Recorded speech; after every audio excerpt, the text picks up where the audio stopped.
So are you on the lookout for truly surprising houseplants? I've been collecting houseplants for probably what is coming on to 6 or 7 years now, and I've had a few plants along the way that have truly surprised me. Let's dive into this video and let me show you some of my surprising houseplants.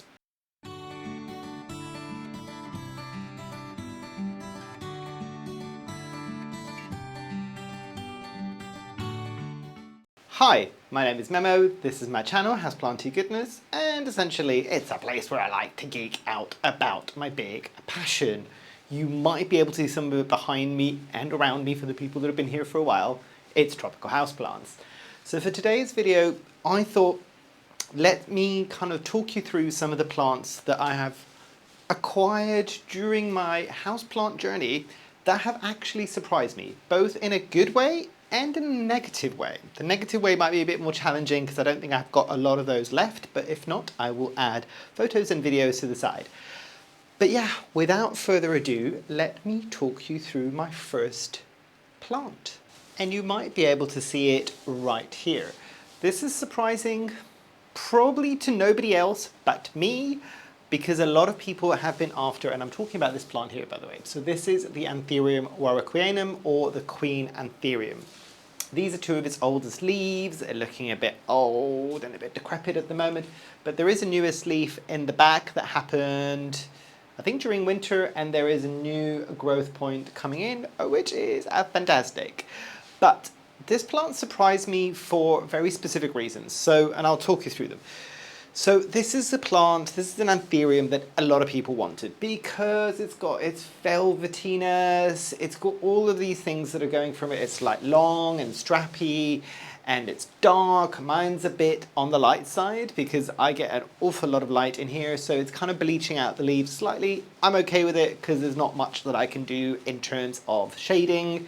As you might have seen from my recent few videos where I'm getting blown out by the light, I need to sort out a kind of shading situation in the conservatory as it's starting to get sunnier again. However, this plant is one that did surprise me because a lot of people wanted this and it just really wasn't for me. I was just sitting there going, you know what, I've tried it 2 or 3 times. I tried propping it from a wet stick propagation. I also tried from like a young kind of plant, from a young kind of one leaf cutting that was rooted. It didn't do too well for me. This has got kind of the reputation that it's a bit of a difficult Antherium, which I do concur to a certain level, basically. But, so this was one that I got from Ecuagenera in a plant purchase, and I will see if I can find the original video and link it somewhere at the top. But I'm just like, you know what? Final attempt, let's get one that's slightly more mature, maybe a bit more established, and see what happens. And the people that have been here for a while will know that I have slowly been falling a bit in love with this plant. And yes, it might be looking a bit crispy and stuff, but you know me. I try not to baby my plants as much as possible. I know a lot of people do.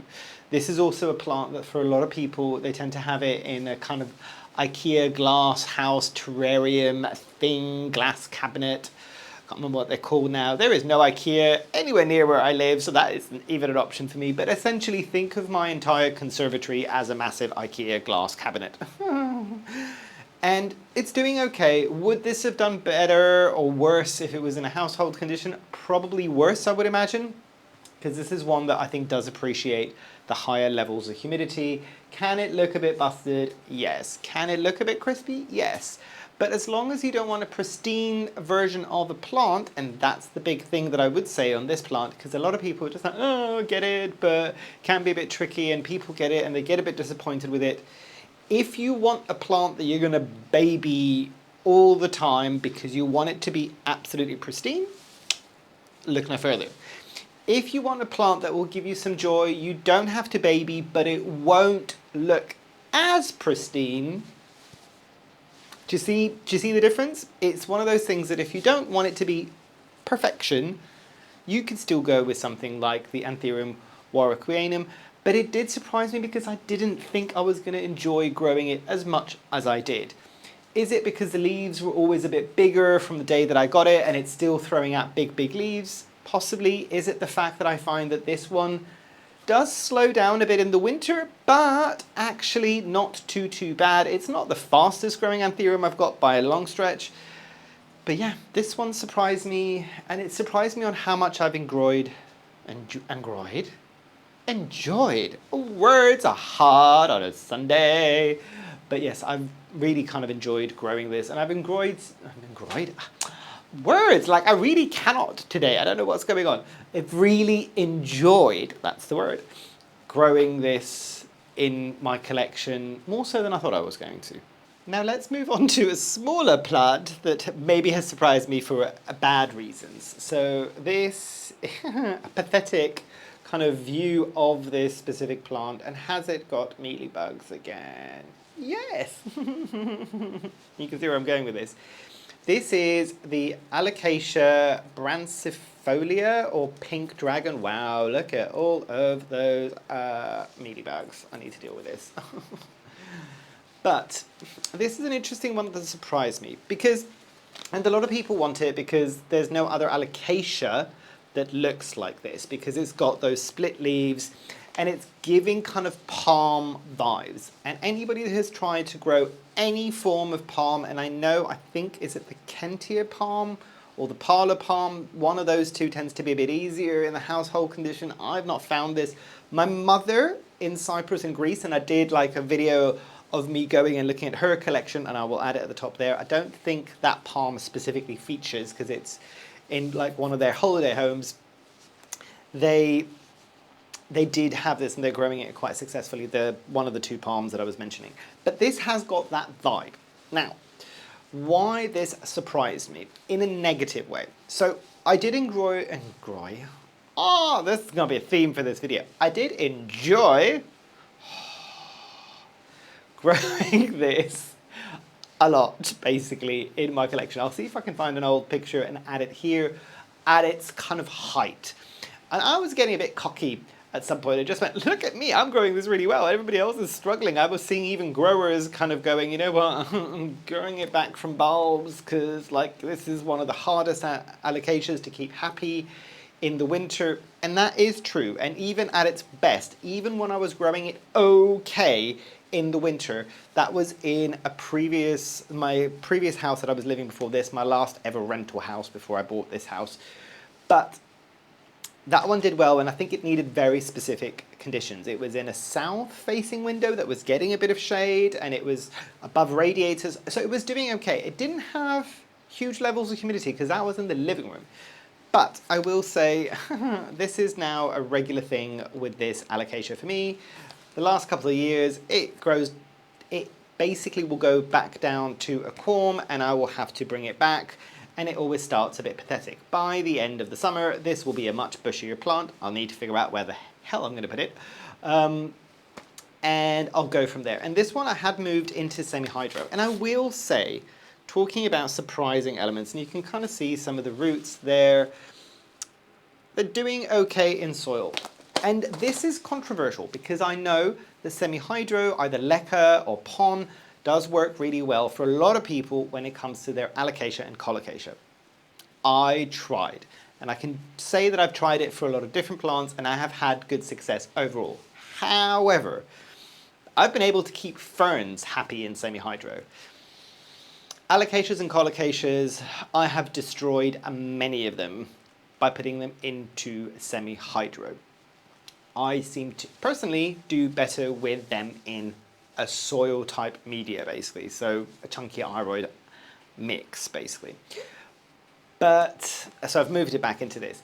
But yeah, this one surprised me because it is beautiful, but even for somebody that generally tends to do okay with alocasias, this one for me can be a bit challenging. As well as, and I'll do a little extra tidbit here, my most apathetic dragon scale, and it is that bad. Look at that crispiness of that leaf. I'm pretty sure, and this is in semi-hydro. It's in leca, which is supposed to do its best life. Is it happy? No. Has it ever been happy for me? No. Oh god, the roots are looking horrendous.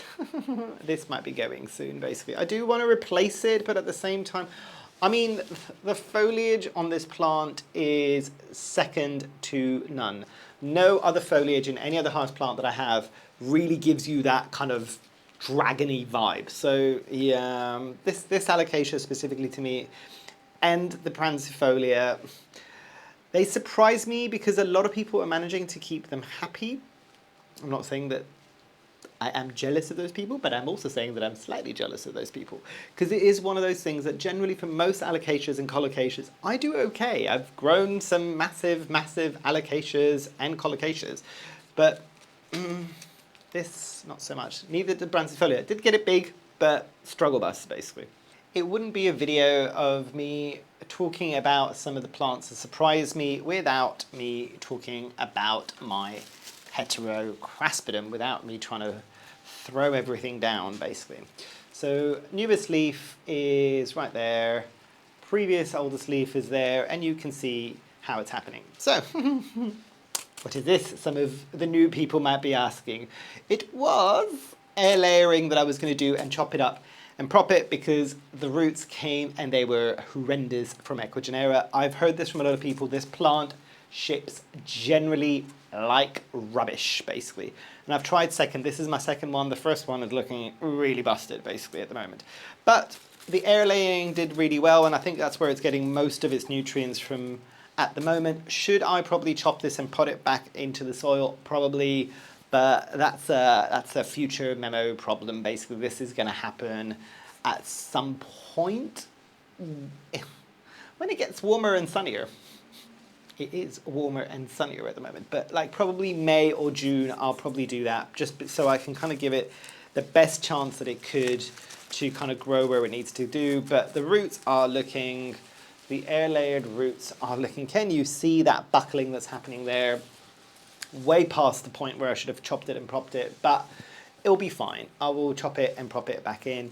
It is kind of slow, but it surprised me because this wasn't a plant that I desperately needed, and you can kind of see some of that texture on the leaves. As Kaylee Ellen says, this is definitely one of those long boys, and I think it can get a bit longer as well. But yeah, this is one of those things, I don't know if you ever got this, like you purchase a plant online usually, so you've only ever seen a pictures, especially if it's a plant that not a lot of people have seen, so you've not had opportunities to see a bomb ton of photos and videos and things like that of it. And then you get it delivered and you take one look at it and just go, love at first sight. Because it's just like, oh wow, I was not expecting this. And this is always, for all of us, by the way, this is a personal thing. Beauty is in the eye of the beholder. So what I think might be beautiful with this one might not be for other people. I'm also the type of person, and I think there's a few of you out there like me from what I've seen from comments, that for some plants, when you have to do intense rehab to them or they're always struggling and you manage to get them to an okay level, that plant will go one of two ways for me. Either by the end of the whole process, I'll be like, I really dislike this plant, get this out of my face, I never want to see it again, it has been a pain in the beep. Or that plant becomes one of my favorite plants. Because I feel like I'm just like, I've brought you back from the brink of death. Look at you now. You are so happy. So yeah, that was compounding the fact that I really do enjoy this plant. But yeah, it surprised me because I never thought I was going to fall in love with the Philodendron Heterocraspedon. My other two plants I cannot pick up because they're in a really awkward place amongst other plants behind shelves in a very low shelf, and I'm going to destroy half of them at the moment because they're vining everywhere. But I will add pictures here. They are my pipers, and I say pipers plural. I do have another piper, which I can show you. So for the people in the know, this is what the Piper sarmentosum is looking like at the moment. And I am so happy that it's getting so many foliage. So tasty for the summer barbecues. This is going to be starting to summer outside very, very quickly because I know certain people from certain parts of the world where this grows kind of more natively, and they say that it grows like the clappers and it grows like a weed. So I am looking forward to this one, basically. But the two plants that I was talking about, that I'm talking and kind of calling my pipers, I'll add them here, is Piper sylvaticum and Piper crocatum. crocatum, I think that's how you'd pronounce it, crocatum. But both of these, and I put them together because they look kind of similar. The crocatum or crocatum is the kind of pinkish one, and the sylvaticum is the more silvery one. Now I say they look similar, and you might be sitting going, oh, they're not that similar. They can be, because the sylvaticum, depending on how much light it's getting, on new foliage that's coming through, does tend to have a bit of a pink sheen. And again, if I find a picture of that, I will add it. I don't think I have one, but take my word for it, and anybody who has got a sylvaticum, they'll kind of hopefully confirm down below. And both of these plants surprise me because, for me, they grow like mad. It's just kind of like, they're the kind of plants that I just kind of plug and forget and don't worry about. The surprising element was, I kind of assumed that I was going to like them. So that wasn't the surprising element. The surprising element is the sheer volume of all of you out there that have said that the sylvaticum for them, not sylvaticum, but the pipers generally, either the crocatum or the sylvaticum, is an exceptionally difficult plant to grow. And I would say that is the vast majority. So I am in the minority for this one. And that is a surprising thing. And I don't know, I can kind of estimate why a lot of people might be struggling, and maybe why I have never found it difficult for like growing them. So the vast reality of how I grow both of my pipers, even the sarmentosum, to a certain point, is that I grow them in low to medium light, so kind of what you would assume you should be growing your ferns, even though I found ferns love light, so if you can give them a decent volume of light, they will be very happy, most of them. And so low levels of light, and I've literally so consistent with them. You know how people, when they're growing ficuses, they're just like, you need to be consistent. Ficuses love consistency. If you're going to be watering a plant on a schedule, a ficus is the one that you want to be doing it in. People that are good with ficuses, because I've never been good, please don't come for me. That's what I have heard said time and time again. They like consistency. Pipers, I find the same thing. Both of mine get watered every 4 days, year-round. Year-round. And I have not once changed their soil media, basically. All I've done is on my sylvaticum, when I had to up-pot it, so go up a size, I just kept it in its old soil and then just did a regular aroid mix around it, and it's been fine. But for me, grows like mad, really consistent grower. I don't have to worry about it. It's kind of like a plug and play plant for me. But again, the surprising element is that I think I am in the vast majority with this one, and it can be a bit of a challenging plant to grow. As I said, it might be my conditions, both the lighting and the watering, but also the fact that I'm basically growing them in a glorified terrarium. So it's got very high humidity levels in here, and that's possibly where everybody else might struggle with them. But yeah, like for me, they're almost as prolific as most citruses. So you know how if you get like a grapevine family type plant, it grows like mad. That for me, basically. And I'll wrap up with a negative surprise. So this might come as no surprise to anybody recently. This also is in desperate need of water. It is looking very, very parched. The Philodendron Paris Verde. And I know a lot of you, I've heard you all, we've all had similar experiences. And I think the time had, the kind of tides had changed on this plant anyway. For anybody wondering if I'd suggest something else like this, I'm going to say exactly the same thing that everybody else says. The Philodendron, not Paris Verde, the Jose Bueno. Much better, much more stable. You'll be fine with that one, basically. But absolute rubbish. Rubbish, rubbish, rubbish. My opinion.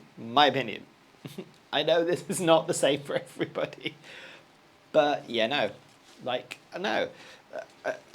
These are meant to be variegated leaves or like speckled leaves. Don't get me wrong, when you've got it, when you first get it and purchase it, because a lot of these came on the market recently in the UK, they are, I wouldn't even say stunning. Like mine was kind of washed out variegation already when I got it, and I think that was the majority of what I was seeing on the market. But obviously the growers cracked it, and it might be sun, and it might be heat, and it might be all of these things, but at the same time, lanky growth, loss of irrigation, hard to ever bring it back, basically. And yeah, it grows like mad. If you want a plant that you can keep chopping and propagating and get a very, very bushy plant relatively quickly, interestingly, this propagated like rubbish for me, basically. This one's quite slow to propagate in water. But yeah, no. eh, It just doesn't tick any of the boxes, basically, at this point. So, the leaf shape is interesting, but I would have preferred it if it didn't have massive petioles and massive, like, internodal spaces. But yeah, underwhelmed would be an understatement. Those are some of the plants that surprised me. I do have more that surprised me. Ooh, actually, one more. And this is a propagation. I've got the mother plant, but tricky to move, basically. Oh, Syngonium chipens. Oh, not the traditional Syngonium, but rubber. Leaves like rubber. I've got no better way of describing it, and you might even be able to see some of those really cool markings. I find this is the case more when it's kind of young, or maybe when it's getting more light. My mother plants lost that kind of intense veination that you're seeing there. But this propagation has got it again, and it's doing okay. It is propagating very, very, very slowly. Like, there's hardly any roots in here, and it's been like water propagating for a while. I thought it would grow like mad because, I mean, it's happy. It's keeping all 4 leaves. Had I have done it with just 1 leaf, it probably would have propagated a bit faster. But I had to take the top off mine because it had tripled in size since I got it, which was 3 or 4 months ago. So, very cool plant. But sorry, honorary mention. I had to because it was right there in front of me. It's on the table, like underneath here. So I'm just like, oh yes, beautiful plant. Surprise me. No end. Texture, leaves, easy growth. Oh, ticks all the boxes. But yeah, in kind of final thoughts about all these things, there's more of these plants that surprise me. If you want to see a part 2 of this, let me know and I will do that as a secondary video. But yeah, you can have positive and negative surprises with these plants. Some of them you'll get and everybody else is raving about them and you'll just go, is that it? Is that what the fuss is about? Why? Like, I don't get it. And there's plants that nobody else is talking about, or maybe everybody's raving about, and you get it, and you're just like, oh, yes, yes. I understand why everybody else likes it, or I'm really shocked that not everybody else is talking about this, because this is beyond cool, basically. But yeah, tell me some of your plants that surprised you, both in a good way and a negative way, down in the comments below, and let's have that conversation. But yeah. Hopefully you've enjoyed, hopefully I shall see you here soon, and I truly, truly hope that you have a great rest of your day. Thanks, bye.